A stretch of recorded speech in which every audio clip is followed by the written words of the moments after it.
کوئی بھی لگتا ہے کہ آپ کی دعا قبول نہیں ہو رہی ہے؟ اگر ایسا ہے تو یہ ویڈیو آپ کے لیے ہے۔ اس ویڈیو کو ان تک ضرور دیکھیں، آپ کے دل کے تمام سوالات کے جواب ملیں گے۔ یہ ویڈیو اتفاق سے نہیں کھلی ہے بلکہ اللہ نے آپ سے کھلوایا ہے تاکہ آپ کی تمام پریشانیاں دور ہو جائیں۔ دعا کرتے وقت جلدی نہ کریں۔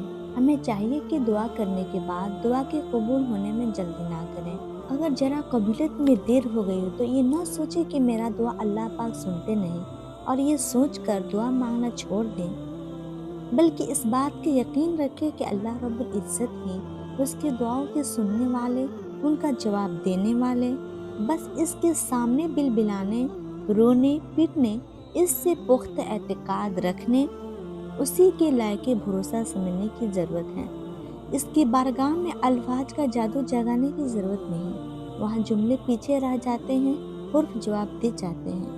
وہاں کوئی اہلیہ کام آ جاتا ہے، خواہ دل کی تیز دھڑکن ہو، جسم کی کپکپی ہو، روح کی بے قراری ہو، آنکھوں کی اشک باری آنسو بہانا ہو، دامن کا بے ساختہ پھیلاؤ ہو، ہاتھوں کا گدیانا، فقیروں کے انداز میں ہاتھ کا ہلانا ہو، لہجے کا اضطراب ہو اور کچھ بھی میسر نہ ہو تو گناہوں کا اعتراف ہی قبولیت دعا کا زینہ بن جاتا ہے۔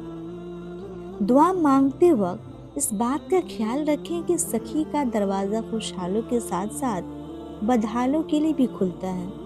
ماں کا دریا شفقت ہنستے کھلتے بچے کے ساتھ ساتھ روتے بلبلاتے بچے کے لیے زیادہ جوش مارتا ہے۔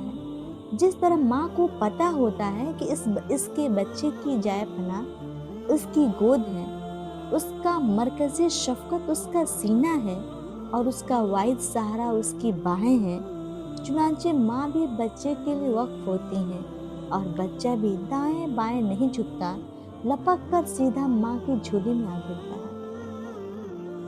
یہی کیفیت اگر بندے کی ہو، رب کو یقین ہو کہ میرا بندہ میرے علاوہ کسی اور کی طرف رجوع نہیں کرے گا، اور بندہ کا بھی پختہ اعتقاد ہو کہ رب کے علاوہ کوئی لائق بھروسہ نہیں، تو پھر فیصلہ بندے کے حق میں ہوتا ہے۔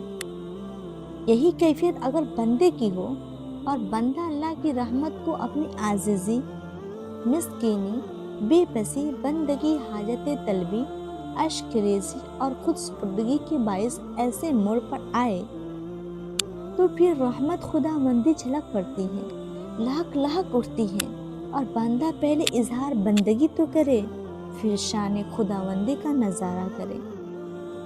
لہذا جب کبھی ایسا ہو کہ شوہر نے بھی سخت کہہ دیا اور ناراض ہے، ساس بھی برا بھلا کہتے رہتے ہیں، نندی بھی لڑائی جھگڑے کے موقع ڈھونڈتے رہتی ہیں، جس سے دل بہت تنگ ہوتا ہے، تو ایسے اوقات میں یہ بات ذہن میں رہنی چاہیے کہ ہمارے پیارے نبی صلی اللہ علیہ وسلم نے ہمیں ایک ہتھیار دیا ہے، اور وہ ہتھیار کسی کو نقصان پہنچانے کے لیے نہیں، فائدہ پہنچانے کے لیے ہے۔ ہمیں وہ ہتھیار استعمال کریں گے تو اللہ تعالیٰ معاملات کو سلجھا دیں گے اور آسانی پیدا فرما دیں گے۔ وہ ہتھیار دعا ہے۔